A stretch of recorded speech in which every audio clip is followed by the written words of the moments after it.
Normally, you'd be getting me for a full hour on a Saturday, but due to a wonderful wisdom tooth removal, I really don't have a full hour of talk time in me. Luckily for you, I'm at least capable of speaking for a few moments. So welcome to another small dose of critical thinking that I am calling Food for Thought. It's the second one this week. Check out the first one by subscribing to the YouTube channel. And don't forget to follow on the socials at The Coppin Show and following the links in the description to do so. So whatever shall we talk about today? Maybe something Iran? Over the past week, we've seen all sorts of crazy things coming from our political class when it comes to the killing of Qassem Soleimani and Iran in general. We have gone from, we're on the brink of World War III and draft, to it's the United States' fault that Iran shot down a commercial airline full of regular people, and all sorts of crazy points in between.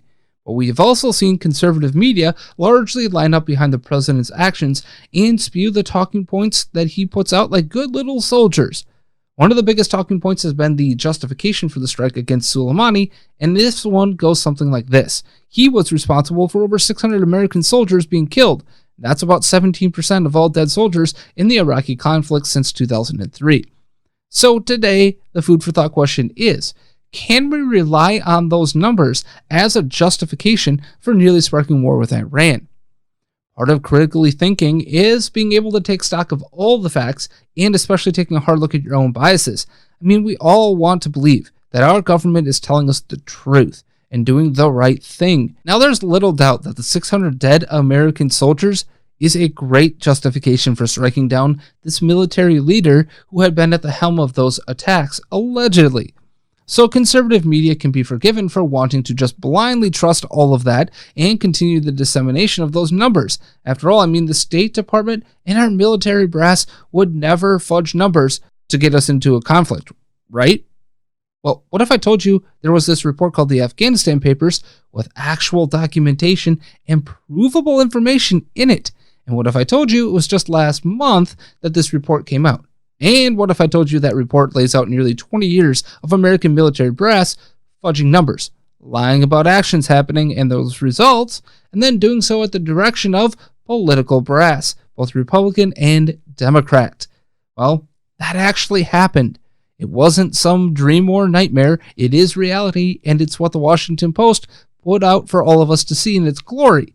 For once, a supposed newspaper actually did some real investigative reporting and gave us not just their words and opinions, but provable facts to back up what they were saying. Real documents you can put in your hand. In the case of Soleimani and his death, we all want to believe the numbers that the State Department put out. It certainly makes his killing very justifiable, especially when you combine it with the knowledge that he was the one who directed and funded multiple attacks on U.S. embassies as of late. Most notably, funding and directing, like the puppet master he is, the late December attack on the U.S. Embassy in Baghdad. But how does the State Department give us this 600 dead number so quickly, right? It seemed to come out of thin air. At least that was my initial thought. However, did you know that back in April of last year, the State Department was telling us the exact same number of dead at the hands of Soleimani? My bias was to believe that this number was made up quickly to justify the strike. Instead, it turns out this one has been laid out for a long time. And if it were some sort of false flag or convenient lie, it was a very long play at a lie, and the State Department had to know in April that President Trump was going to strike down Soleimani in December. I mean, we're talking about Alex Jones level conspiracy theories here, and once you've gone that far, you've lost all credibility. But this is a government, a State Department, and a military brass that has so broken our trust that this is where we are, questioning whether they would actually tell us the truth about 600 dead soldiers. That's what happens when we have a government that has lied to get us into war in Iraq in 2003.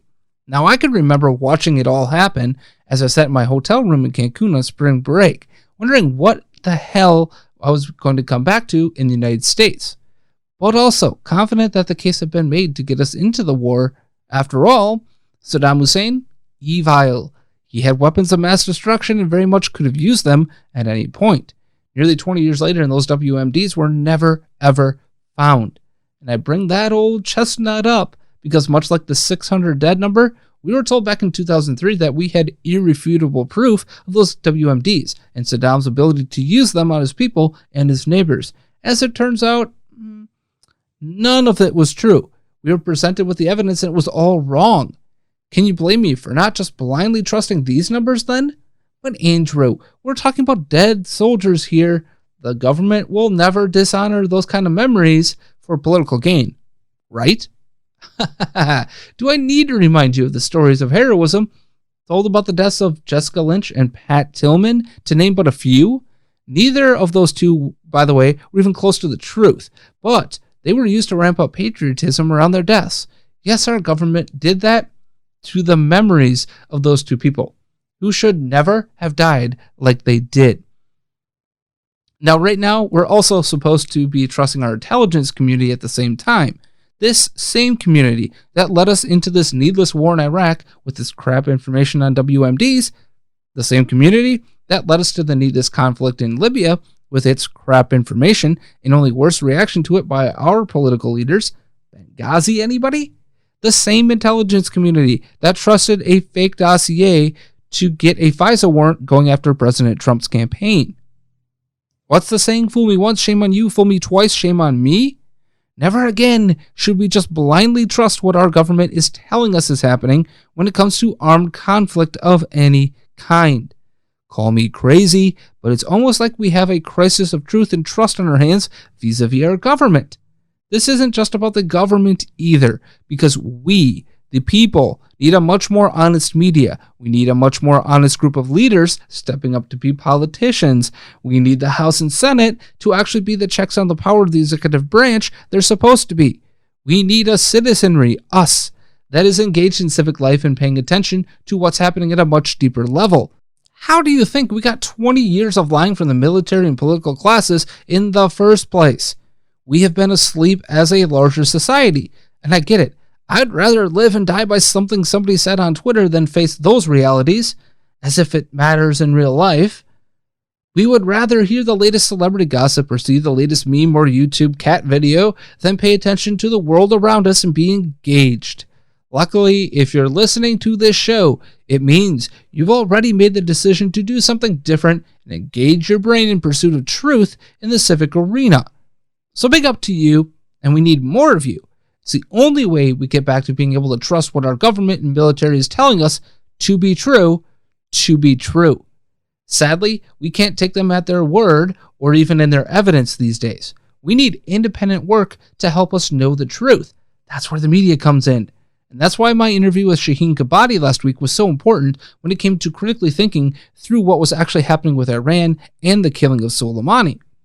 I don't know what the right mix of evidence or proof would be to get me to support armed conflict. It's almost a case-by-case situation for myself, because I don't know what to trust from our government at all. What would it take for you? An actual attack on our troops in real time? Or is war advancing so far from the person-to-person, hand-to-hand armed conflict that we're doing it all sorts of wrong today?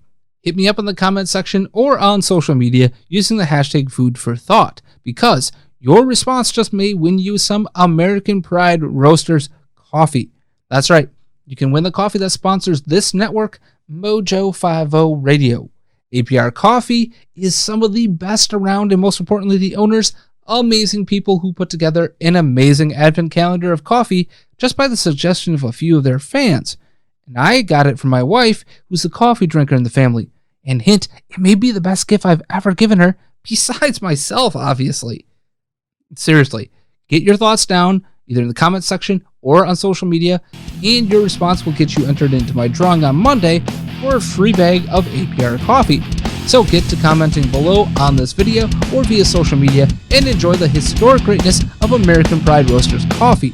Until next Saturday, I'm Andrew Coppins, and I hope you stay safe, stay aware, and stay the awesome people that you are.